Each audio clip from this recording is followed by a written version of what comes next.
from the studios of Farm Journal Broadcast, this is AgDay.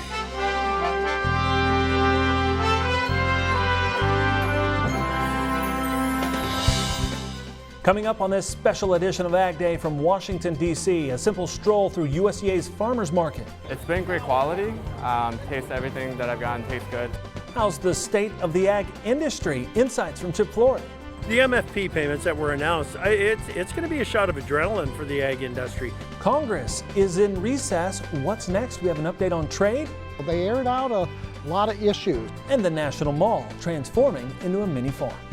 Taking the farm to the city, accelerating the voice of the farmer, something you'll only find here on the National Mall. AgDay, presented by the all-new Chevy Silverado, the strongest, most advanced Silverado ever.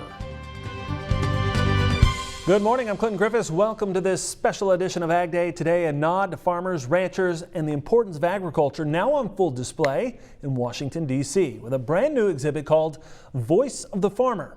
That's where we find AgDay's Betsy Gibbon. Betsy, this display lets people from all over the world learn more about American ag and where their food comes from. Clinton, you may be wondering why I'm on the National Mall. Well, this is the heart of D.C., and 24 million visitors come here every year to the National Mall. It's also a good spot to put agriculture on display. A walk down the National Mall is starting to look a little different as a new exhibit called The Voice of the Farmer moves in. Thank you very much for your help. It's a project of the Farm Journal Foundation in cooperation with USDA's Agricultural Marketing Service, the National Corn Growers Association, and Farm Journal's Trust in Food. Good morning. A mini farm in the heart of D.C., giving consumers a closer look. Yeah, we're from Missouri, and really the closest I see a soybean plant is just driving past the fields on the highway. I've never seen it this close. Perhaps a first-hand look at American agriculture. It's pretty amazing, and especially when he explains how many will be produced, how many pods just in that space. The exhibit packed with every crop imaginable. We got corn and soybeans, sunflowers. I think these are peanuts here. Is open daily for people to walk around and check it out. Not just to see how the crop is grown, but to look at conservation efforts too. Now sustainability is a conscious effort. I love it. I think all farmers are working to be sustainable because it's economic drivers that do that. On Fridays, the tents are set up, video modules are unloaded, and actual farmers are on site. I grow corn and soybeans today. I've grown cotton in the past, grown wheat. The producers take those walking by on a tour. And on my farm we have corn and we have soybeans.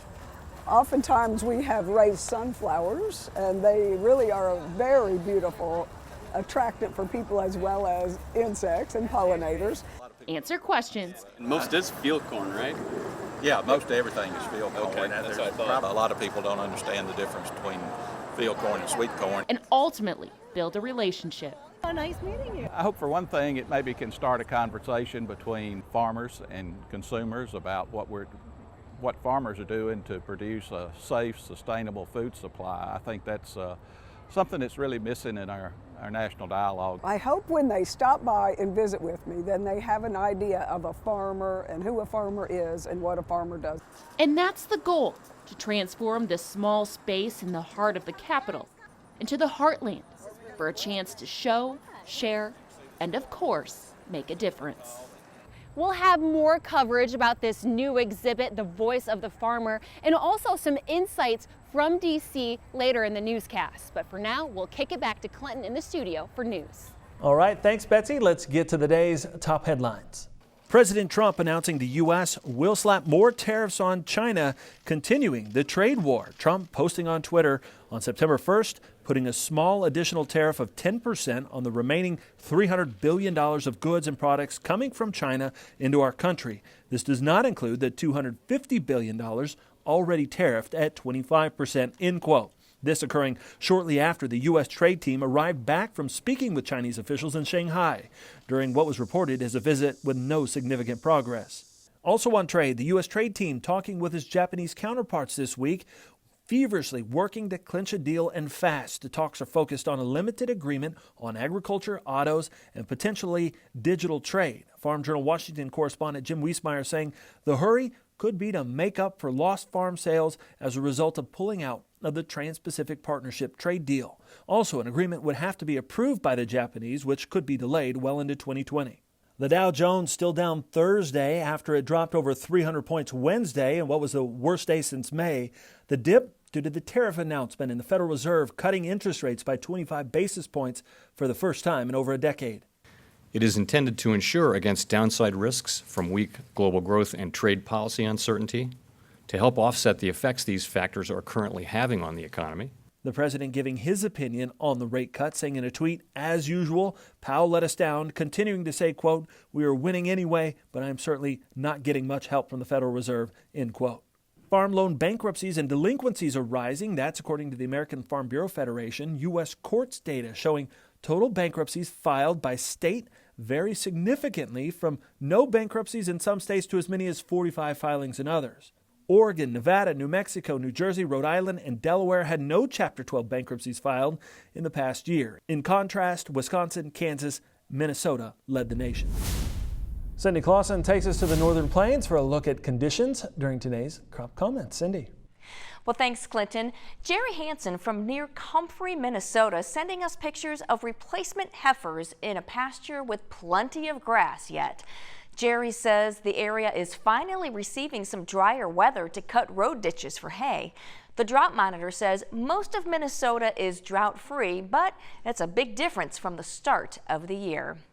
Let's take a look at that wind speed forecast, and as we head through the day today, the place to watch is really going to be kind of out in the plains and then getting into the Four Corners region, but not a big area of super strong winds, not any widespread areas though. You get quieter conditions over in the plains and the southern plains tonight. Things start to pick up a little bit tomorrow, especially down towards Texas, but notice that there aren't any real big pockets of stronger winds across the country in the next 24 to 48 hours. I'll have your national forecast coming up, but for now, here are some hometown temps. Introducing Farm Journal TV, on demand 24/7. AgDay, Machinery Pete TV. U.S. Farm Report on your phone and tablet. Download the Farm Journal TV mobile app today. All right, Betsy's spending the day in D.C.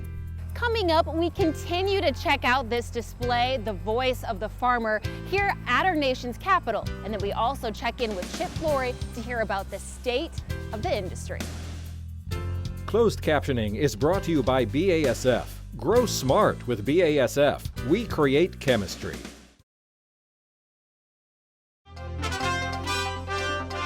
Markets continuing to move on trade talks and in anticipation of USDA's August report. Let's see how things close Thursday. The CNE in Chicago.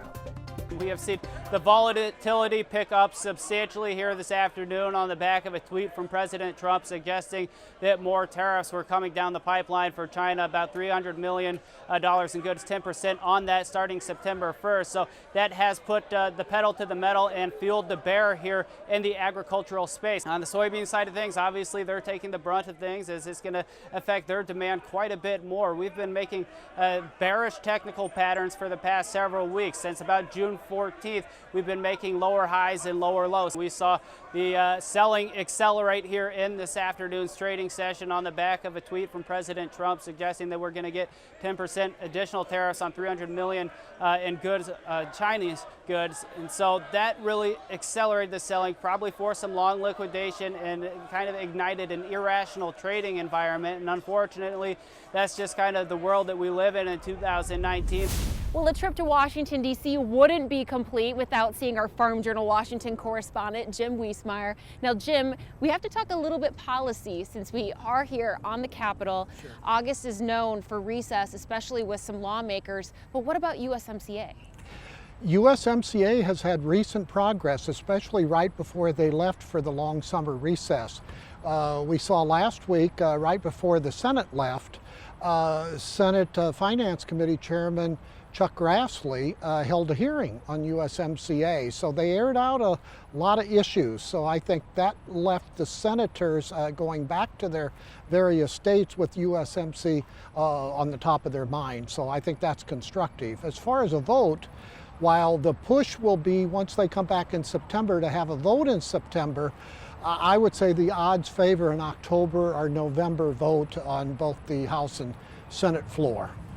Now, do you think we have that support, though? Eventually, anything needs education, but we've seen in recent weeks some progress from different lawmakers expressing support. And I think what we've seen in the various trade policy issues with China and other countries, that this country needs trade, especially market access for agricultural products. So I think in the bottom line, there will be enough lawmakers from both political parties to get the USMCA ratified by the end of this calendar year. All right, Jim. Well, it's always a pleasure to talk with you. Appreciate the little bit of an update we have here. We'll be back with more Ag Day in just a moment. The IBM Watson Decision Platform for Agriculture, helping to feed a hungry world with the power of AI.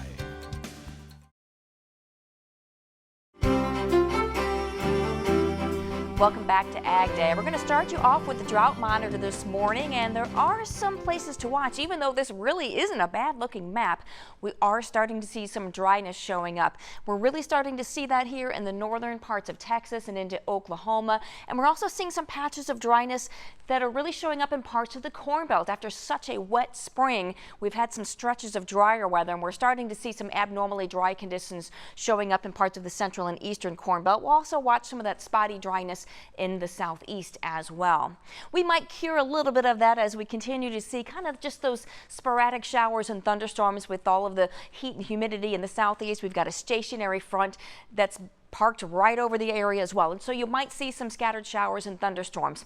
As we head through our Friday, we're going to be seeing high pressure keeping control of most of the Great Lakes, but we will see a frontal boundary sinking southward into the northern parts of the Great Lakes. We'll see some showers and thunderstorms along that. Look for some active weather as we get into parts of the plain states. You've got a low pressure here over Oklahoma, Texas, so that could be sparking some showers and thunderstorms in that vicinity as well. Heading into the overnight hours, things quiet down in a lot of areas, but we'll really watch this low as it makes a slow movement to the east, picking up a little more moisture. We'll continue to see those showers and thunderstorms in the southeast, and we'll watch the southward movement of this front as it moves into the Great Lakes as well.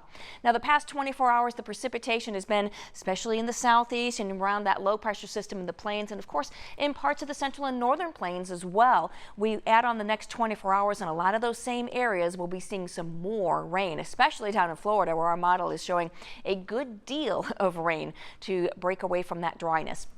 Temperatures still very hot in the southern plains today. We're flirting with triple digits in Amarillo. We'll see those triple digits over in Phoenix. Otherwise, we're seeing more comfortable weather continuing in a lot of the northeastern quadrant of the country. Temperature-wise, in the overnight hours, we're going to be seeing a lot of 60s and 70s across the northern tier. Still pretty warm, though, and very muggy in the southeastern United States with 70s and even around 80 degrees. Not quite as warm tomorrow down in the southern plains. We'll probably see a few more clouds there as well. Temperatures a lot of 70s and 80s across the northern half of the country. Quick check of the jet stream shows that ridge still holding strong, but we're going to see a trough developing in the northeast, and then a reinforcement to that as we get into the early to middle part of next week, and that'll shoot some cooler air down into the Great Lakes and the northeast, while the warmth stays in much of the plains and into the west. That's a look at your national forecast. Now let's check on the weather where you live. Missoula, Montana, hot with some spotty showers and thunderstorms today, a high of 95 degrees. Springdale, Arkansas, scattered showers and thunderstorms with a high of 80. And Lincoln, Maine, plenty of sunshine, high of 85. When we return on this special edition of Ag Day, a look at Washington's impact on the farm economy and find out what else is happening to promote American agriculture. And you may frequent farmers markets, but what about USDA's in D.C.? We'll take you there ahead in the show. The 2019 Pro Farmer Midwest Crop Tour is coming soon. Kicking off August 19th, watch for extensive coverage on air and online. The premier sponsor of Crop Tour is Pioneer, with support from IBM, RCIS, RAM, AeroVironment, Titan Tires, and Farm Credit Services of America.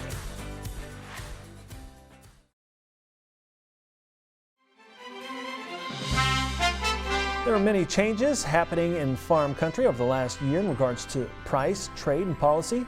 Chip Flory breaks down the state of the industry with our own Betsy Gibbon. We also have Chip Flory, host of AgriTalk here in Washington, D.C. And Chip, when we talk about the voice of the farmer, we're talking about the future of agriculture and also educating about agriculture. But I think it's important to go into the state of the ag industry right now. Sure. It's been kind of tough over the last couple of years, but where do you think we're at now, especially with some news that we have too? Yeah, the MFP payments that were announced, it's going to be a shot of adrenaline for the ag industry. Think about it. We're going to put about $7.25 billion into the ag industry here over the next month and a half. That's a lot of money. It really is. I think it'll have a market impact too, Betsy.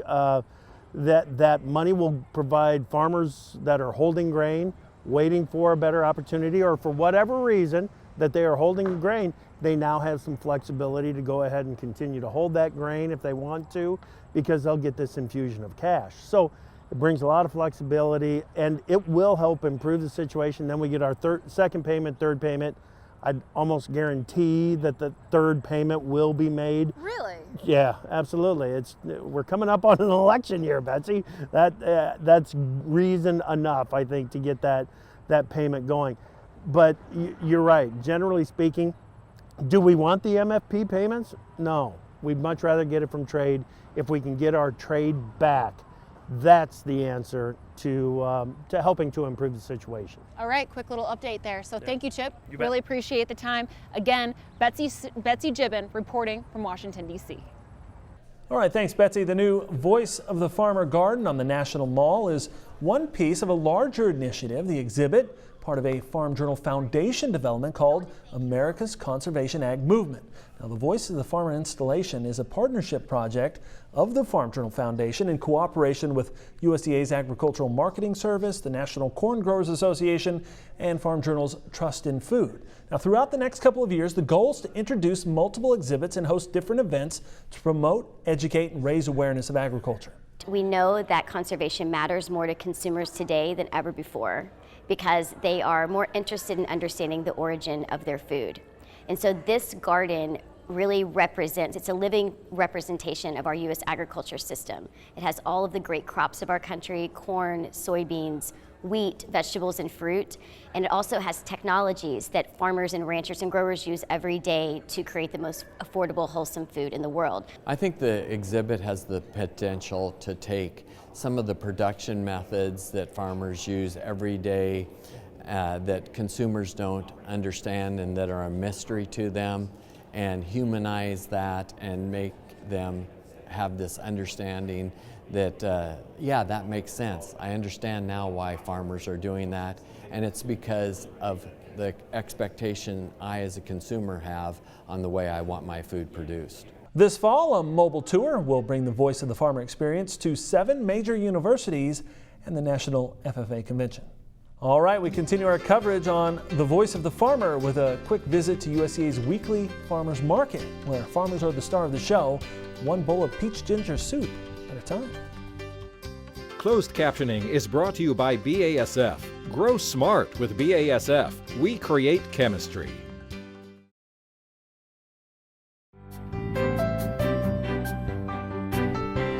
The Voice of the Farmer in D.C. is open to the public, but Fridays are extra special. Not only will farmers be at the exhibit, but you can walk to USDA's farmers market adjacent to it and do a little shopping. Photojournalist Russ Natusco takes us on a stroll through the market on a typical Friday, away from the hustle and bustle of the city. This is a great Friday market. I get to exhibit our fresh produce. Why chilled peach ginger soup? And it's because we want people to think outside of the box. We want you to think about the fact that you can do more with a peach than just eat it fresh or bake it in a pie or a cobbler. Peaches are very versatile. That's really good. It's really good. I like it. It's very light. I love it. It's been great quality. Taste everything that I've gotten tastes good. So this is my first season at the USDA Farmers Market. It is chemical free, grown within 100 miles. All our meats are pasture raised. bought the smoked jowl. Never heard of it, but he said that it's better than bacon. So yeah, I'm gonna try it out. You told the guy it's better than bacon? Really? It is. It's more delicate. It's smoked and cured the same way, it's just better. I know it's hard to believe. We just do good, clean, chemical-free produce. Support your local farmer. Communities will thrive once you start supporting local. And that's a big thing that we try to teach. Thanks, Russ, and thank you for joining us on this special edition of Ag Day. I'm Clinton Griffiths from all of us here. Have a great day in Farm Country.